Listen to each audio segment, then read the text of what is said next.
May peace be upon you. Welcome back to the Seeker's Voice podcast. I'm your host, Hebrew Lotus. I'm so grateful you've joined me for episode 2 of this mini-series. Today's episode is called Seeking Eloowwem with All of Your Heart. In this conversation, we'll explore what it truly means to seek, to separate, and to dedicate ourselves to walking with Shehmaa Eloowwem with all of our hearts, and all of our soul, and all of our strength.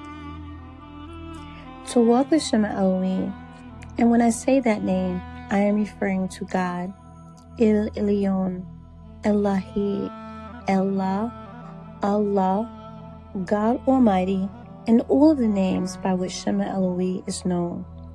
It's something people often feel requires deep understanding and reverence. These are often debates regarding whether we are speaking of the same El. However, as an Hebrew, we must look at the foundation. When we speak of Abraham, Isaac, Yaacob, Moshe, and Joseph, we are absolutely speaking of the same El of the Hebrew people. These are the Hebrews, and this is where the journey begins. I want to be clear. Torah has no religion. With religion comes the weight of religious identities. Christianity, Judaism, and Islam, each with their own distinct labels. As we discussed in our last episode, Torah stands alone. While these three paths may hold the essence of Torah, they do not keep the entirety of the law. Throughout history, they have added to it, taken away from it, or distorted it in some fashion. The laws of Torah are the root of our forefathers, from the generations of Adam and Noah to Abram.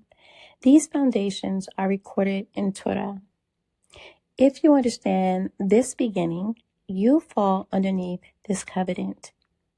Shehmaa Eloowwem is not inclusive only to one set of people. The invitation is universal.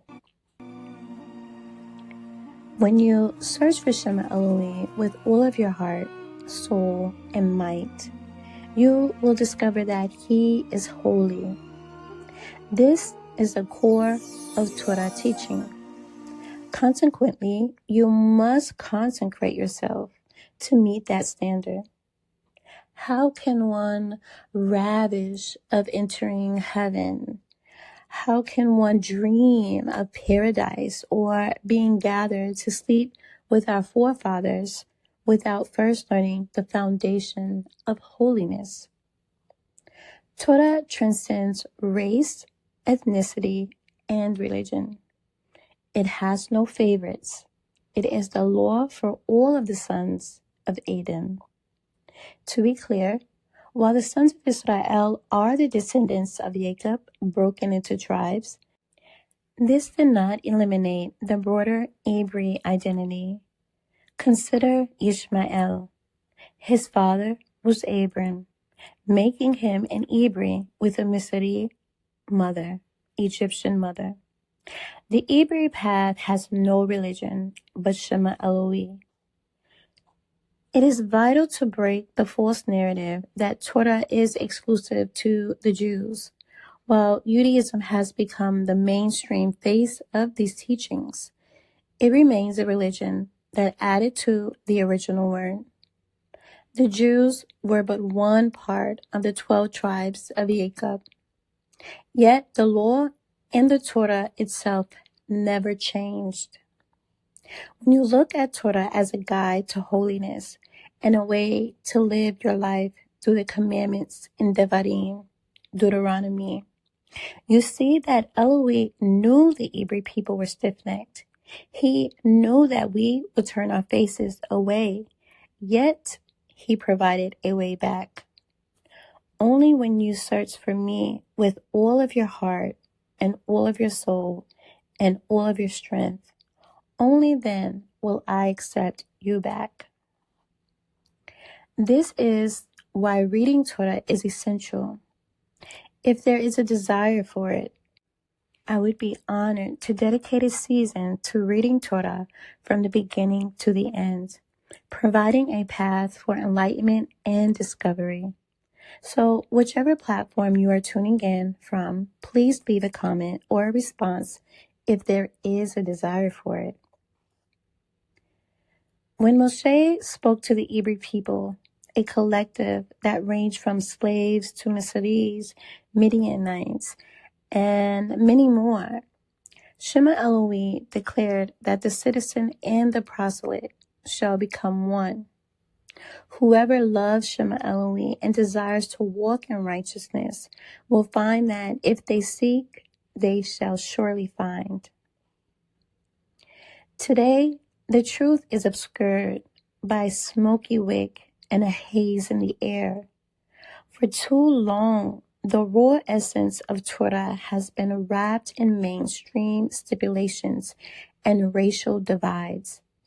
But you will not find race in Torah, nor will you find man-made stipulations.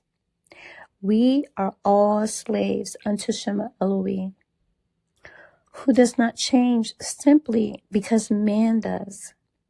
The command in Torah is strict. Do not add nor take away from this word, because that command was ignored. The world has become hazy. Eloowwe willing, he will turn those gray skies clear and humble the souls who are seeking. May he bless all of his slaves with the discernment and devotion to find the truth in the four corners of the earth. To search with all of your heart, you must first understand that we are nothingness. We are simply a creation of our Creator. You must sit with yourself and recognize that self is nothing without the breath of life that Shehmaa Eloowwem bestows upon you, even in this very moment. Often, this search requires separation. If your environment does not support your spiritual evolution, total separation for days, weeks, or even months, or even longer may be the only way. I am a slave to Shehmaa Eloowwem. I am not all-knowing, but I can verify that when you search with your entire being, you will find him. Perhaps only a few will hear this podcast, let alone receive these words. But the question remains, as a seeker, are you willing to search with everything you have? So, here's my challenge for this week. Set aside time for truth seeking. Maybe it's a day, maybe a few quiet hours. Maybe for some of you, it's a whole week of separation. Step away from whatever environment hinders your growth. In that separation, sit with yourself and remember, without Shehmaa Eloowwem's breath, we are nothingness. Reflect on your heart. Read a portion of Torah with fresh eyes. Ask yourself, am I seeking Eloowwem with every part of me? If you do this sincerely, I believe you will begin to experience what Torah promises, that Shehmaa Eloowwem will allow himself to be found by those who seek him with all of their heart. Thank you for sharing this moment with me today. In our next and final episode of this mini-series, we'll talk about ancient wisdom for modern seekers, how timeless Torah teachings can transform our lives in today's world. If you enjoyed this episode, you know where you can find me. At the Seeker's Voice podcast, I'll be here waiting for you with my chai. And until we meet again, may the peace, mercy, and blessings of Shehmaa Eloowwem be upon you. Keep seeking, keep separating, keep walking in holiness.